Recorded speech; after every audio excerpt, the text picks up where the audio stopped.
Vers la fin de l'année, je parlais de discipulat comme solution pour le monde. Mais je n'avais aucune idée. Et à la fin de l'année, le Seigneur dit d'utiliser ça comme le thème de l'année. Vivre le discipulat, la vie du disciple toute l'année. C'est-à-dire, il faut vivre une vie de disciple. Il faut être un disciple de Jésus, sinon on ne l'est pas. Donc, comme l'année dernière on a parlé de se laisser conduire par le Saint-Esprit, cette année, c'est vraiment qu'il y ait une manifestation claire et nette de ta vie de disciple. Que l'on sache que tu es un disciple de Jésus. Et donc aujourd'hui, la vie du disciple, être le disciple de Jésus, sera un peu penché sur vivre dans sa parole. Le disciple de Jésus, avant d'être disciple, il faut qu'il demeure dans la parole de Christ. Alors on va prendre Jean, le chapitre 8, le verset 31-32. Jean 8, 31-32.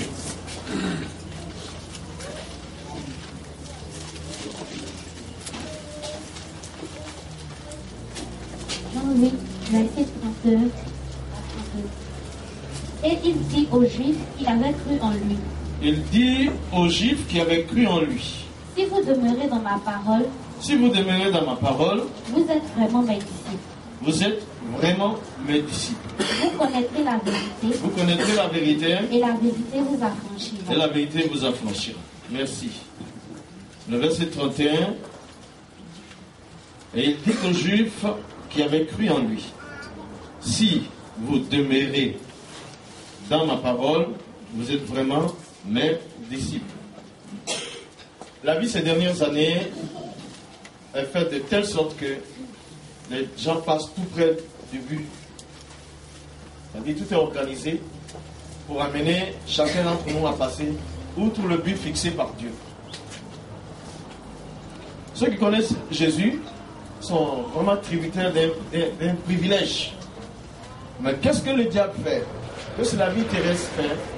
Elle veut faire de telle sorte que tu sois inactif pour le royaume de Dieu, afin d'avoir un passage vide sur la terre. C'est vrai que tu connais Jésus, mais toutes circonstances et situations qui viennent en face de toi sont missionnaires pour te bloquer, afin que tu ne sois pas actif pour partager le témoignage là. Ça c'est le privilège, même quand on est chrétien déjà. Le mieux, c'est de suivre Jésus et demeurer dans sa parole, pour être dans la sécurité, dans l'efficacité, et réussir la vie, sa vie, par la puissance de l'Esprit de Dieu. Il faut absolument être.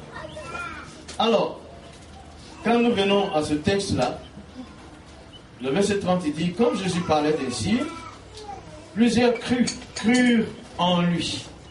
Donc, suite à l'enseignement de Jésus, suite à son discours, suite à sa manière de parler, suite à la communication divine qu'il passait aux gens, il y a plusieurs personnes qui ont cru en Jésus. Parce qu'il parlait, il disait, et il disait bien, au point que les gens ont cru en lui. Pas évident, en Israël, ceux qui attendent le Messie. Donc plusieurs ont cru en lui. Mais ce qui est fort ici, nous pouvons noter dans le verset 31, et il dit aux Juifs qui avaient cru en lui. Il dit aux Juifs qui avaient cru en lui. Ça n'a pas passé comme ça, il faut qu'on en parle. Quand on parle un Juif qui croit en Jésus, c'est un miracle, n'est-ce pas? C'est pas évident. Mais il y avait des Juifs, suite à son enseignement, suite à sa parole, suite à ce qu'il dit, eux qui sont très religieux, ils sont mis à croire. Parce qu'en fait, celui qui était devant eux était le Messie, mais ils attendent toujours le Messie. Quand un Juif croit, c'est quelque chose qu'on doit signaler. Ils ont cru en Jésus en tant que juifs. C'est-à-dire, des religieux venaient de croire en Jésus. Les juifs sont très religieux. Et là, il y a eu quelque chose qui s'est passé qui a bousculé leur tendance religieuse pour les amener à la foi en Jésus. Suite au discours de Jésus, suite à son enseignement. C'est-à-dire, l'enseignement de Jésus est capable de bouleverser toute la puissance religieuse qui puisse exister. C'est pourquoi on voit même des Arabes, des musulmans qui se convertent, religieux qu'ils sont touchés par le message de Christ. Les Juifs, suite à la parole de Christ, l'esprit de religiosité a cédé la place. Et aussi, on voit que à travers la croyance des Juifs là, à Jésus, ce sont des nominaux. C'est le nominalisme qui est bousculé ici. Tu vois? Je suis un juif. Je suis un musulman. Je suis un catholique. Je suis un protestant. Je suis un protestateur. Tout ce qui est nominal. Ou bien, je suis bonne voie. Je suis assemblée de Dieu. Je suis au réveil. Ouais? Ce qui a terminé l'image de l'Église en Europe et dans le monde, c'est le nominalisme. Ils sont restés derrière leur dénomination. Ils sont restés catholiques. Ils sont restés protestants. Ils sont restés assemblés de Dieu. Ils sont restés réveil. Ils sont restés bonne voie. C'est que des noms. Le message de Jésus, ça détruit le nominalisme. Et ça donne la vie des disciples. Hein? Les Juifs qui ont cru en Jésus, ce sont des cœurs occupés. Des cœurs occupés qui ont été vidés de l'occupation spirituelle vaine et qui ont été ramenés à croire à une seule personne, Jésus-Christ. En tant que Juifs, leurs cœurs sont occupés. Ils ne sont pas des cœurs vides. En tant que musulmans, les cœurs sont occupés. Les cœurs ne sont pas vides. En tant que religieux, les cœurs sont occupés. Les cœurs ne sont pas vides. En tant qu'occulte, sorcier, praticien du mal, les cœurs sont occupés. Et le cœur de l'homme, c'est le terrain de conquête de Dieu et de Satan. Comme ça, il dit, le cœur de l'homme est tortueux. Seul, moi je connais. Regarde, avec des Juifs qui croient en Jésus, ce sont les cœurs occupés par des doctrines qui sont vidés de leurs occupations par la puissance du message de Jésus. Il n'y a pas de message aussi puissant que l'enseignement de Christ. Laissez-moi vous dire ça. Avec la croyance de ces Juifs-là, c'est un bouleversement culturel. C'est-à-dire leur culture a reçu un coup. Plus fort que la culture, c'est le message de Christ. L'islam, c'est une culture. C'est une culture. Si tu as vaincu l'aspect religieux, il te faut l'aspect culturel. C'est pour ça qu'ils sont là, là-bas. Mais le message de Jésus bouleverse la culture. Il rassemble le monde avec un seul maître, avec la même puissance, le même esprit divin qu'il a, il le donne. Et on prend maintenant la culture du royaume de Dieu.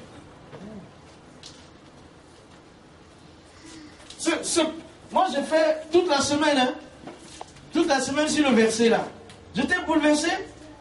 Oh, les amis, lisons la Bible, mais lisons-la avec un intérêt grandissant, comme une lettre qui nous vient du ciel. Avec les Juifs qui croient en Jésus, ce sont des personnes liées par leur tradition. C'est-à-dire que la tradition était un lien terrible.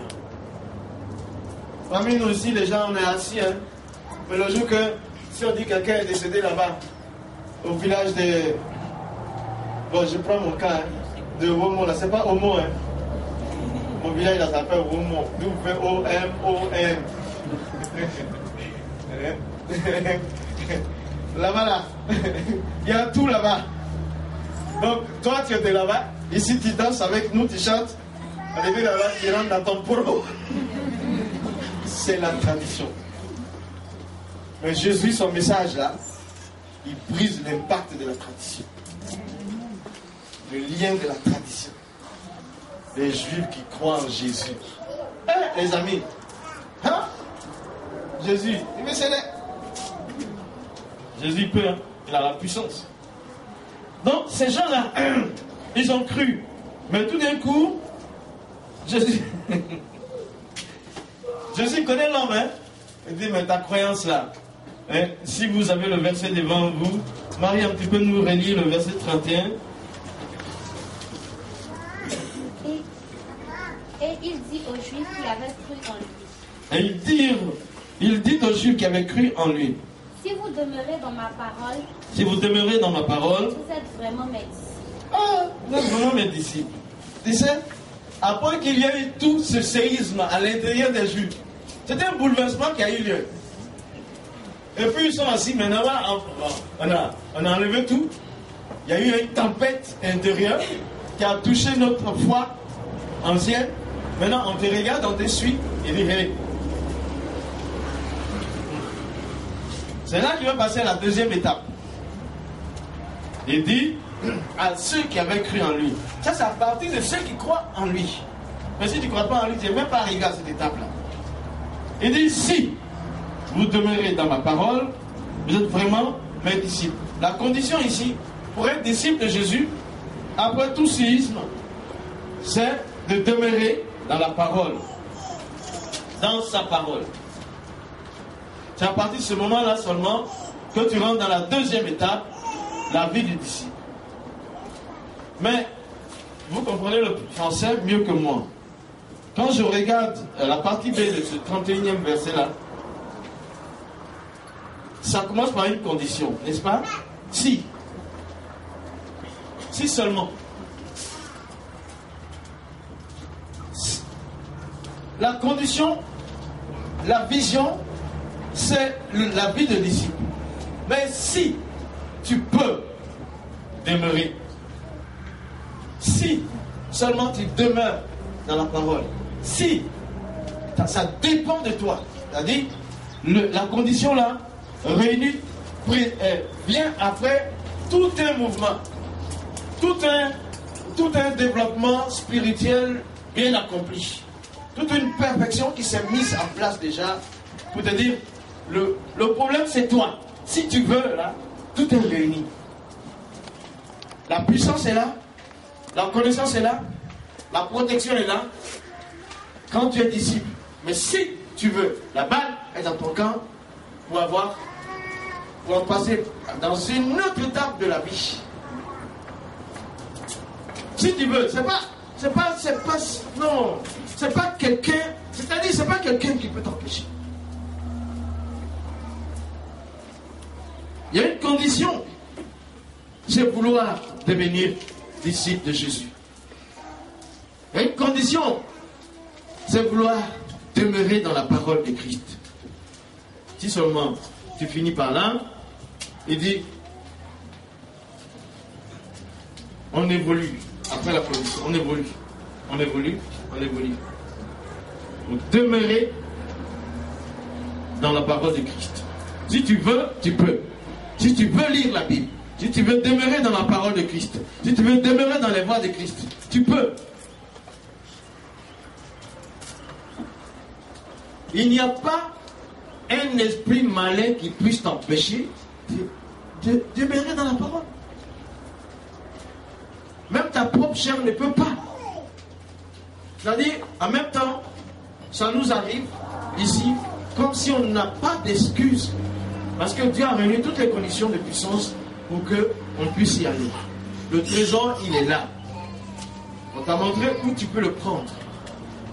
L'endroit où c'est. Tu n'as pas besoin de chercher. Tu n'as qu'à y aller.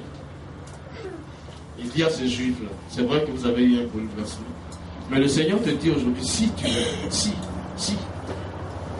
demeurer en moi.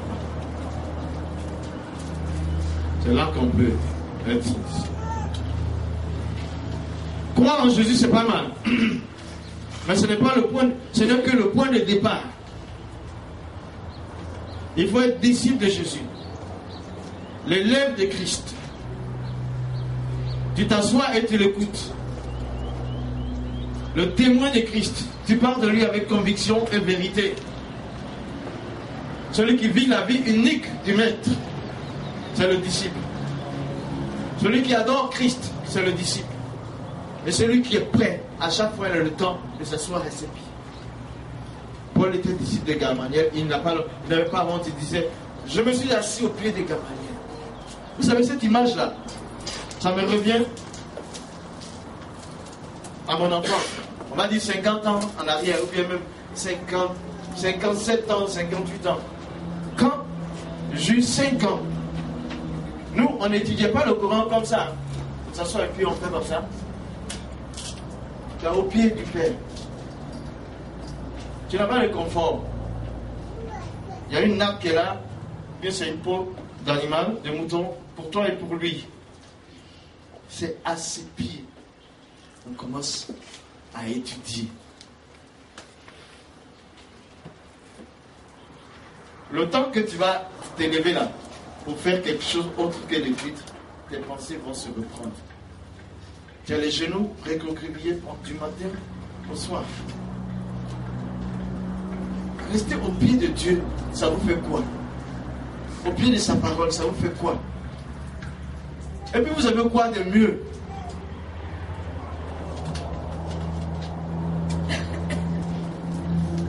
Dans le prix du disciple-là, décidez d'apprendre au pied du Maître sa parole.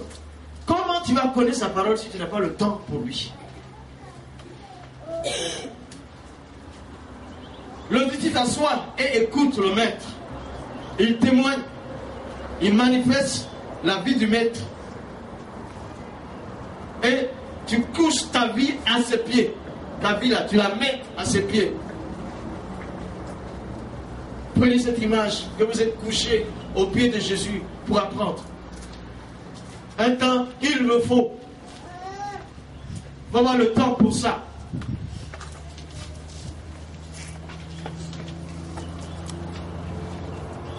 Si tu demeures dans la parole de Jésus, tu es le disciple de Jésus. Si sa parole est ton habitation, ne dites-moi rien. Si la parole de Christ est ton habitation, c'est ta maison, sa parole là, qui habite dedans, tu seras disciple de Christ. Si tu vis dans la parole de Christ, tu seras disciple de Christ.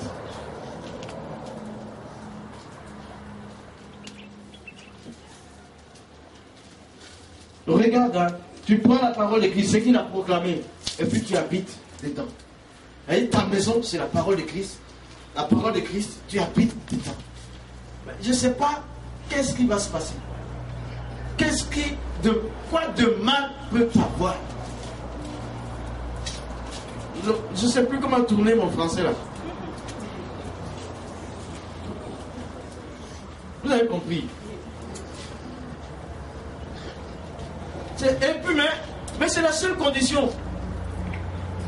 Même quand tu ne sais pas lire, si tu commences à demander à Dieu de savoir lire, tu vas savoir lire.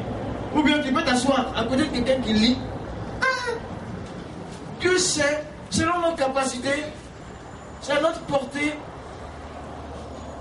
Si moi je peux vous parler là et puis vous comprenez, ce n'est pas une excuse que je ne sache pas lire.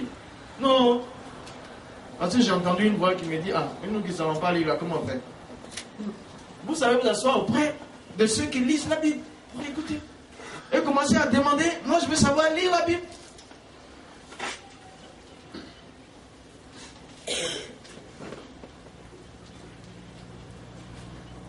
Le contraire, si tu ne demeures pas dans la parole de Jésus, tu n'es pas son disciple.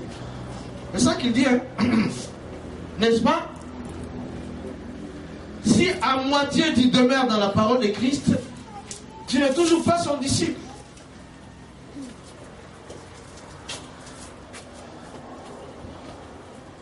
Si tu as un pied dans la parole de Christ et un pied dans autre chose, tu n'es pas son disciple. Vous comprenez, il y a plein de choses qu'auraient pu retenir ces juifs-là. Ils étaient en Israël et puis ils changent radicalement de camp comme ça. Et Jésus leur dit, cela c'est sans négociation. Si tu ne demeures pas dans la parole, tu ne peux pas être le disciple de Christ. Parce que Christ lui-même, c'est aussi l'enseignement qu'il donne. On ne le voit pas. Mais c'est son enseignement que nous vivons. Donc il faut demeurer dans la parole de Christ. Parce que si tu ne demeures pas dans la parole de Christ, tu ne peux pas être son disciple. Et si tu n'es pas disciple de Jésus-Christ, tu n'as rien à communiquer à ce monde. Est-ce que vous comprenez? Toi, tu vas vivre 60 ans sur la terre et puis tu n'as rien à dire à quelqu'un. Tu n'as pas de communication pour quelqu'un.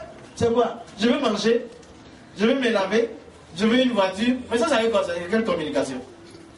Tu es beau, tu es belle, tu ne fais rien. Tu n'es pas dans la parole de Christ, tu n'as pas de communication pour cette terre.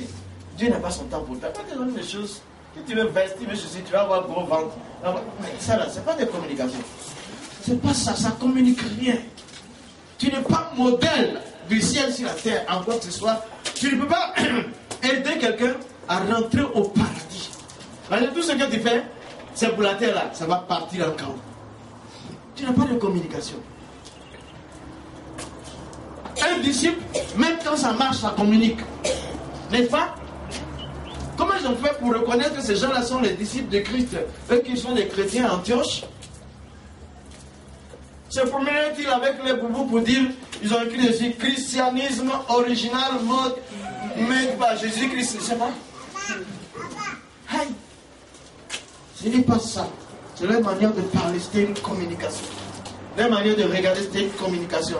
Leur manière de s'unir était une communication. Leur manière de vaincre les maladies, les démons, les sorciers, leur manière de libérer les gens, était une communication pour ce monde-là. Et c'est ça qui manque. Et si tu ne demeures pas dans la parole de Christ, tu n'as rien à communiquer. Que Dieu nous garde de cela. La vie est une communication. La vie est une décision. La vie est une application de ses pensées ou celles de Dieu. Mais c'est mieux d'appliquer les pensées de Dieu. Si tu ne demeures pas dans la parole de Christ, tu as loupé ta vocation. Tu as loupé ta vocation. Ta vocation, tu l'as loupée, tu l'as ratée. Une vocation, c'est quoi? C'est ce pourquoi tu es venu. Et ce que tu sais faire. Et ce que tu sais faire, qui plaise à Dieu, qui aide les hommes, c'est la parole de Christ. Il va te donner une vocation, des capacités. Mais si tu vis, quelqu'un qui est né pour être maçon, et ils en ont des couturiers, vous savez, les immeubles de certaines personnes vont lui manquer. Mais ce sont des choses très vraies.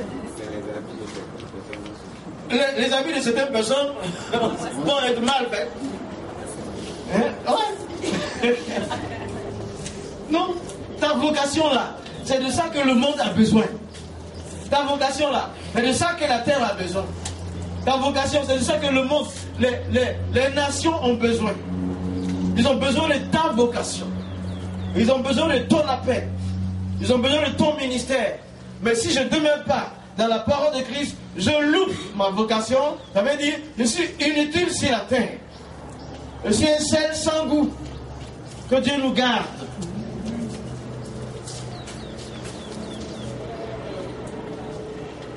Et le problème, c'est que quand tu as loupé ta vocation, ton passage sur la terre, c'est tristesse.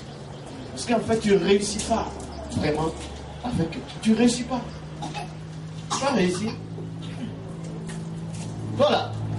Le jour que ton mari va dire ne chante plus là, c'est que ta vocation, là, ça va rester dans son ventre à lui. Ouais, c'est quelque chose comme ça. On sait que c'est ta vocation. Même si tu fais des enfants, ça c'est à côté. C'est pas ta vocation de faire les enfants. Ta vocation, c'est chanter Dieu, louer Dieu, adorer Dieu. Mais comme tu es femme et que tu es marié, pour ne pas que les gens ne parlent pas trop, bon, Dieu dit, voilà, fais les enfants. Ouais, fais. Comme ça, on va te laisser tranquille. Les chrétiens sont souvent très méchants. Ils vont te voir après 3 ans. Mettons la même. C'est quoi? Mon ami, le blanc là, qui?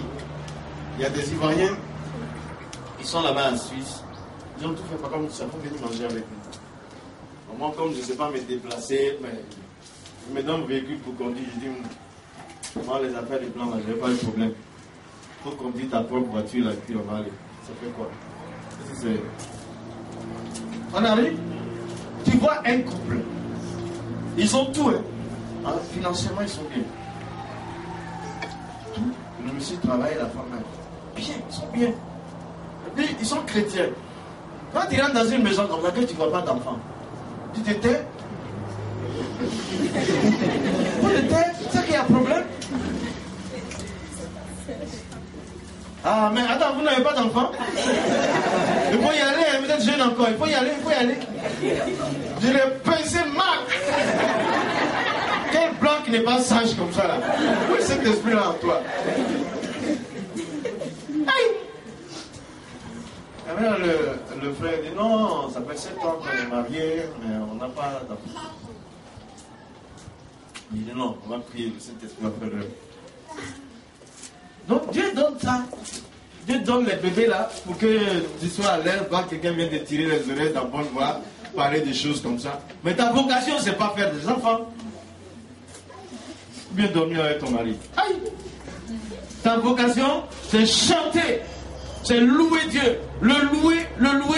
Et puis quand tu loues Dieu, tu trouves que ceux qui sont là, la terre sur laquelle tu vis, a besoin de louanges divines. C'est là. Mais ça, il faut demeurer en Christ. Il faut être disciple de Christ pour que cette vocation-là explose. Il ne faut pas louper sa vocation. Mais c'est juste à côté. Demeure en Christ. Et demeure dans sa parole. Que dit sa parole? Que dit la parole de Dieu? Je fais quoi face à la parole de Dieu? Je dis quoi? Que dit la parole de Dieu? Il y a quelqu'un qui m'a téléphoné hier. On dirait qu'il y a des jeunes qui s'en vont distribuer les invitations dans les maisons, non? Quelqu'un a fait ça? Oui, c'est moi. C'est toi? Ah. Il y a un gars qui m'appelle. Il m'appelle.